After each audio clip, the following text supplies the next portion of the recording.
Newspaper reading context. Round 1. Count.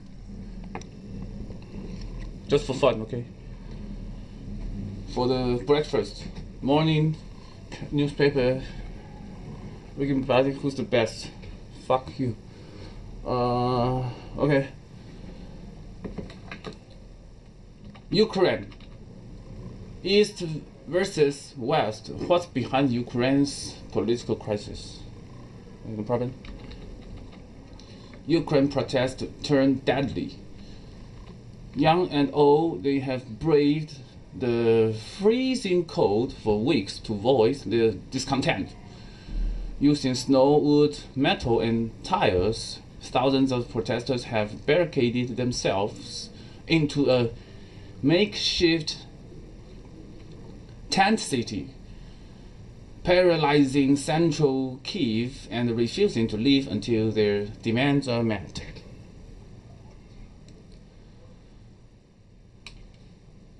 Undeterred by the Ukrainian winter chill, the demonstrators chant day and night, sometimes to the drumbeat of sticks.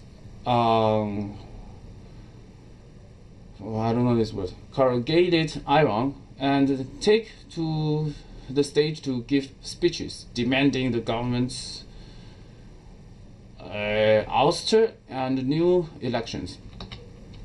For the past few weeks, billowing smoke, large fires burned out tires and cars, as well as smashed windows of public buildings, have become familiar scenes in the snowy city as protests have plunged Ukraine, an Eastern European country of 45 million people, into a deep political crisis.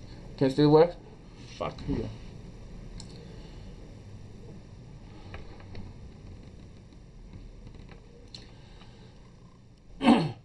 Some of the images behind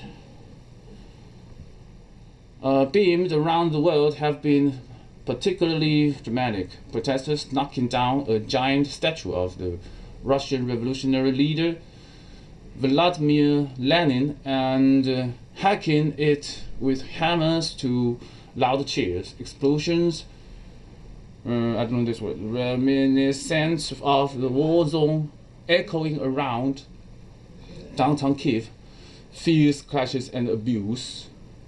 One protester, naked aside from his shoes, was seen being kicked and forced onto a police bus. The battlefield is central Kyiv, the power base of an opposition which is demanding change in the former Soviet Union state. The lines have been drawn. Batons have been raised on both sides between the protesters armed with what? Petrol bombs and stones, and shielded riot police firing tear gas and rubber bullets, sometimes resulting in deadly clashes.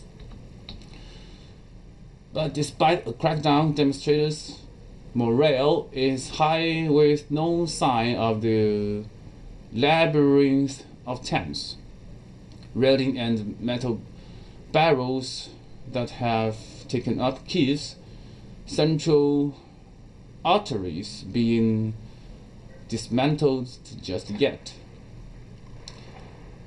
It has been 2 months since the first rattled demonstrators took the streets, underscoring tensions in a country split between Europe and Russia. But Ukraine's political unrest seems to be worsening by the day, drawing concern from its neighbors, Western European states and Washington. Here are some key questions about Ukraine's political unrest.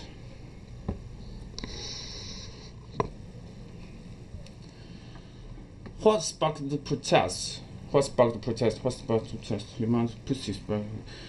protest began in November as a pro-Europe gesture, underscoring the tensions in the country split between pro-European regions in the West and a more Russia-oriented East. Thousands spilled onto the street after President Viktor Yanukovych did a U-turn of a trade pact with the European Union that had been years in the making, favoring closer relations with Russia instead.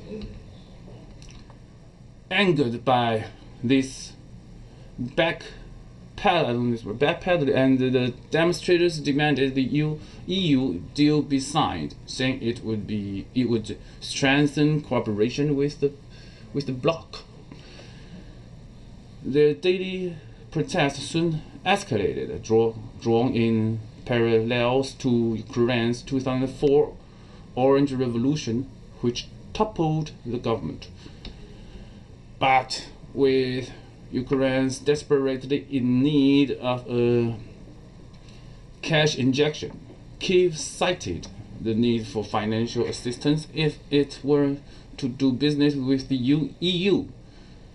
Yanukovych, in power since 2010, said Ukraine could not afford to sign the deal, alluding to economic pressure from Russia.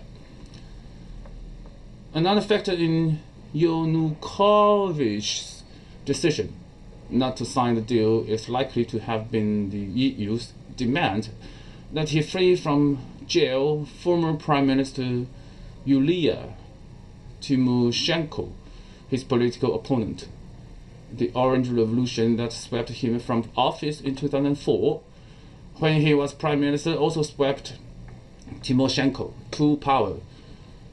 Soon afterwards, he flew to Moscow, where he and President Vladimir Putin announced Russia would buy $15 billion in Ukrainian debt and slash the price Kyiv pays for its gas. While unhappy with that, what inflamed the demonstrator even more, however, was the adoption of a sweeping anti-protest law by the parliament on January 16. The new law includes provisions barring people from wearing helmets and masks to rallies and from setting up tents or sound equipment without prior police permission.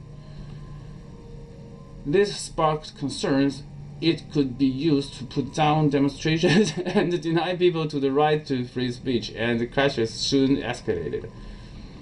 Last week, several people were killed and hundreds of others injured in heavy street fighting.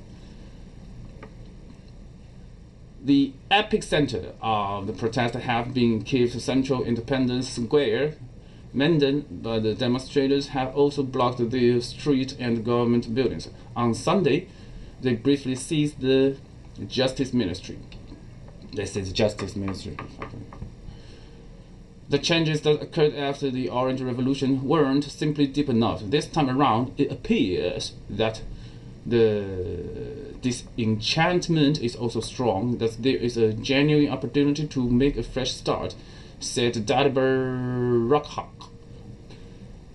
policy analyst with the Cato Institute Center for Global Liberty and Prosperity. For Ukrainians, this is a chance to get on a different trajectory from the one the country has been on for the past 22 years and become eventually a part of prosperous democratic Europe. What's being done to try to reach an end to the fighting? The leaders of the opposition factions have met several times with Yanukovych and a government working group to try to resolve the crisis. Their former boxer Vitaly Klitschko, leader of the Ukrainian Democratic Alliance for Reform,